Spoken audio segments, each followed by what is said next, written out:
کوئی بھی batsman Indian spinners کا مقابلہ نہیں کر سکا۔ اس میچ میں نیوزی لینڈ کے اعجاز پٹیل نے انڈیا کی اننگز کے دوران تمام 10 وکٹ لیتے ہوئے اپنا نام تاریخ میں درج کرایا۔ ان کے اس مظاہرے کے باوجود نیوزی لینڈ کو شکست ہوئی۔ کیا کچھ ہو رہا ہے آپ کی دنیا میں؟ آخر میں ہیڈ لائنز دنیا بھر سے ایک بار پھر دیکھتے ہیں۔ کنگس گروپ آف کمپنیز اور پیئرس عزیز کنسٹرکشنز کا Kings Maven arena GHMC and RERA approved project blocks پر مشتمل ایک محفوظ gated community, Islamic centre and مسجد، state of art security system کے ساتھ in house water filtration plant, separate slaughter house, swimming pool, childrens play area, gym, indoor games, jogging track, وسیع basement car parking area, 30% down payment, 70% easy instalment. Peers عزیز construction, opposite Reliance Mart, Toli Chowki, Hyderabad.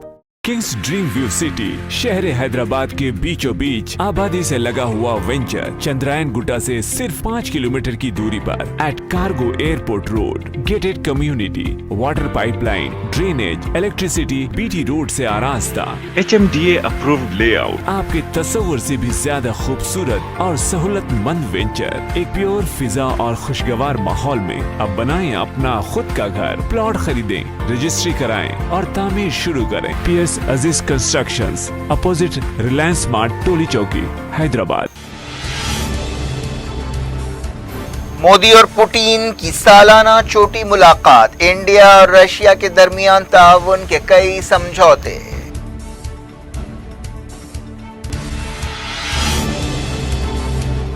India Russia 2+2 بات چیت، افغانستان کی صورتحال پر خصوصیت کے ساتھ غور کیا گیا۔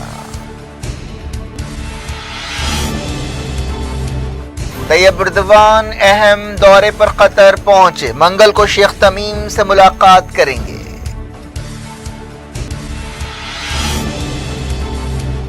محمد بن سلمان عمان جاتے ہوئے دوحہ میں رکے، مڈل ایسٹ میں اہم تبدیلیاں۔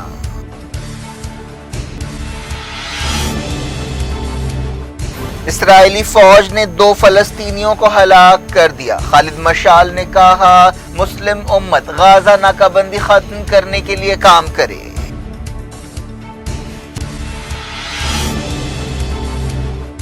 سیالکوٹ سانحے نے سر شرم سے جھکا دیا، عمران خان کا بیان، سری لنکا نے کہا پاکستان سے تعلقات متاثر نہیں ہوں گے۔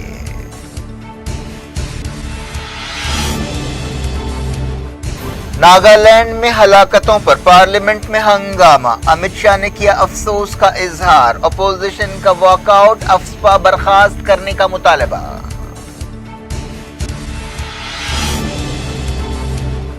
بابری شہادت کے 29 سال پورے ملک میں سخت سیکیورٹی، متھرا میں عیدگاہ مسجد میں مورتی رکھنے کی کوشش ناکام۔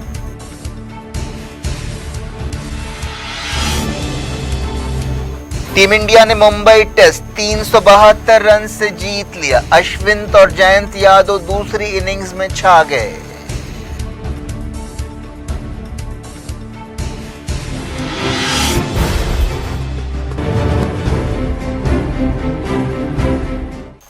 یہ تھی آج کی خبریں، ہم شجیع اللہ فراست کو دیں اجازت اور اپنا بے حد خیال رکھیں۔ اللہ حافظ۔